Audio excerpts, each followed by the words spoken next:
খবরদার! কেন এসেছো এখানে? আমি বেঁচে আছি না মরে গেছি তা জানতে, নাকি আবার নতুন করে ষড়যন্ত্রে আমাকে শেষ করে দিতে? না দুরন্ত, আমি আবার প্রায়শ্চিত্ত করার জন্য এসেছি। চুপ, একদম চুপ। তোমার আর কোনো ছলনা আমি করব না। চাঁদে কলঙ্ক থাকে, সেই কলঙ্কিত চাঁদের দিকে হাত বাড়িয়ে আমি যে ভুল করেছি, এবার তার মাসুল থেকে তোর জীবন দিয়ে দিতে হবে। এর মতো চাঁদ শত্রুর মেয়ের ছলা কলা যদি আগে টের পেতাম, তাহলে যে হাতে তোকে এই বুকে আপন করে নিয়েছি, সেই হাতে তোর ছলনার ভালোবাসার সাগরে তোকে ডুবিয়ে রাখতাম। এই ছলনাময়ী নারী, শত্রুতার রেশ ধরে আমাকে মারার এতই যখন শখ ছিল তোর, তখন সুযোগ বুঝে আমাকে একেবারে শেষ করে দিলি না কেন?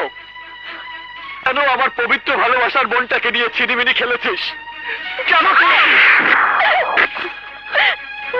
তুই নারী নামের নর্দমার কীট, তুই আমার সাথে যে ছলনা করেছিস, তোর জীবন কেড়ে নিয়ে আমি আজকাল প্রতিশোধ গ্রহণ কর।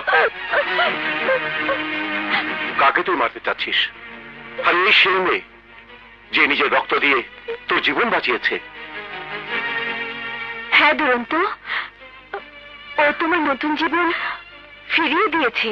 কিন্তু তোমরা জানো না ভাবি, ও হচ্ছে সেই কালনাগিনী যাকে ওই আকরামরা দুধ কলা দিয়ে পুষেছে, যার বিষাক্ত ছোবলে আমি আজ মৃত্যুর মুখ থেকে ফিরে এসেছি।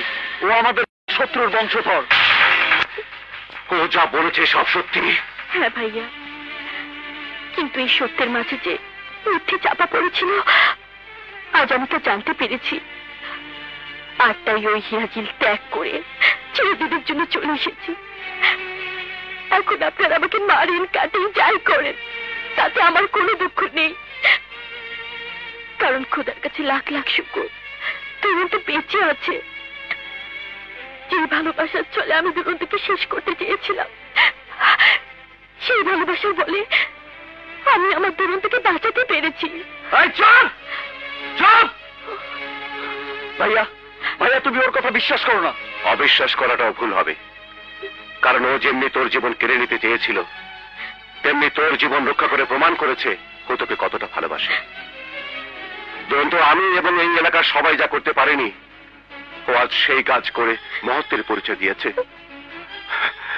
আমার কলিজা টুকরা ভাইয়ের জীবন বাঁচিয়ে আমাকে ঋণী করেছে, আর এই ঋণে ওর সব অন্যায় বিলীন হয়ে গেছে। তুই ওকে ক্ষমা করে দে ভাই, তা না হলে ওর চেয়ে বেশি কষ্ট পাবো আমি। না ভাইয়া, তোমাকে কষ্ট দেওয়ার মতো কোনো কাজ আমি আজ পর্যন্ত করিনি, আর করবো না।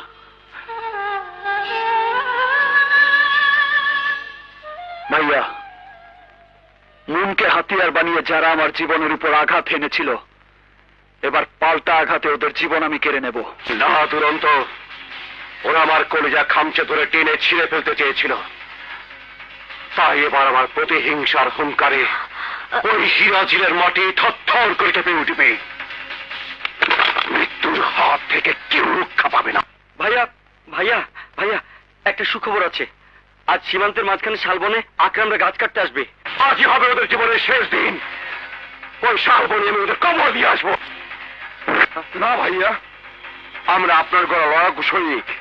আমরা বেঁচে থাকতে আপনি কেন ওদের অপেক্ষায় শালবনে বসে থাকবেন? আমরা যাচ্ছি, ওদের লাশ এনে আপনার পায়ের কাছে ফেলবো। না, তোরা ওদের জানে মারবি না, মারবো আমি। তোরা ওদের শুধু আত্মনা করে নিয়ে আসবি। ঠিক আছে ভাইয়া, চল রোকা। হ্যাঁ চল।